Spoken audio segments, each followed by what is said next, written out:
안녕하세요. 부에름입니다. 오늘은 층간소음 문제에 대해서 한번 얘기해 볼게요. 아파트나 공동주택에 살다 보면 누구나 한 번쯤 층간소음 문제를 겪게 되죠.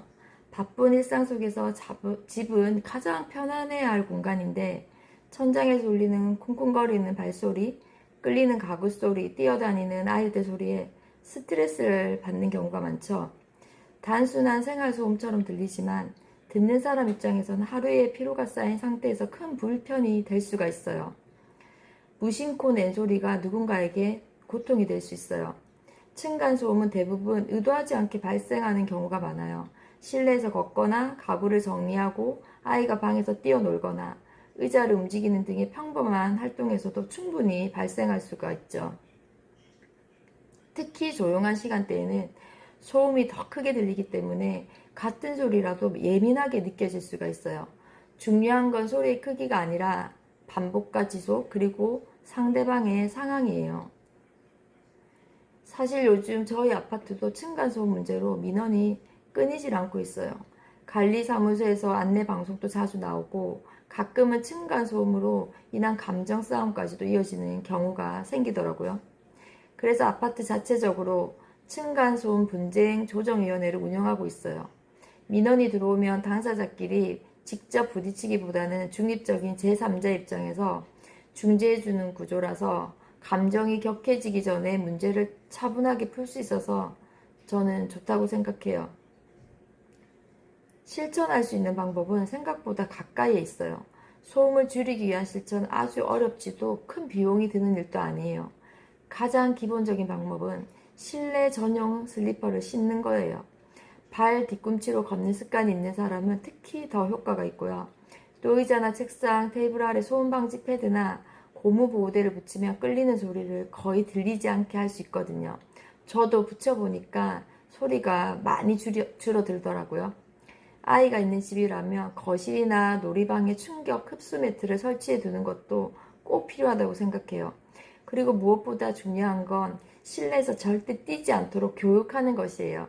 아이 노릇을 배려하는 법을 어릴 때부터 배울 수 있거든요. 갈등은 대화로 시작해 보세요. 소음이 심할 때 화가 나는 건 당연한 감정이에요. 그렇지만 처음부터 민원을 넣거나 경고방송을 요청하기보다는 가볍게 인사를 나누고 조심스럽게 상황을 설명해 보는 게 훨씬 효과적일 수 있어요. 대부분의 사람들은 자신이 소음을 유발하고 있다는 사실조차 모르는 경우가 많고 이야기만 해도 앞으로 조심하겠다라는 반응이 나오는 경우도 많아요. 서로 이해하고 배려하는 마음이 있다면 감정 싸움으로 변질 일도 줄어들겠죠. 건축적 개선도 함께 이루어지고 있어요. 요즘 새로 지어지는 아파트들은 구조적으로도 층간 소음을 줄이기 위한 설계가 많이 반영되고 있어요.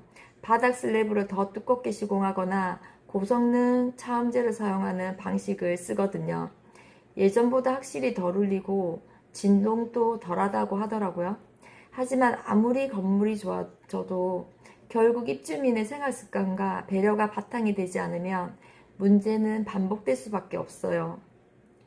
자, 정리해보면 층간소음은 단순히 소리의 문제가 아니라 서로의 삶의 방식이 부딪히는 순간에서 생기는 문제예요. 그래서 더 어렵고 더 조심스러운 주제이기도 하죠. 하지만 우리는 혼자 사는 것이 아니라 함께 살아가는 공간 안에 있어요. 불편한 점이 있다면 조용히 이야기해보고 내가 할 수 있는 배려는 먼저 실천해보는 것. 그 작은 노력들이 모이면 아파트 전체가 훨씬 더 평화롭고 조용한 공간이 될 수 있다고 저는 생각해요. 오늘 또 내 발걸음 하나, 의자 하나 움직일 때 조금 더 천천히, 조금 더 조심스럽게 움직여보면 어떨까요?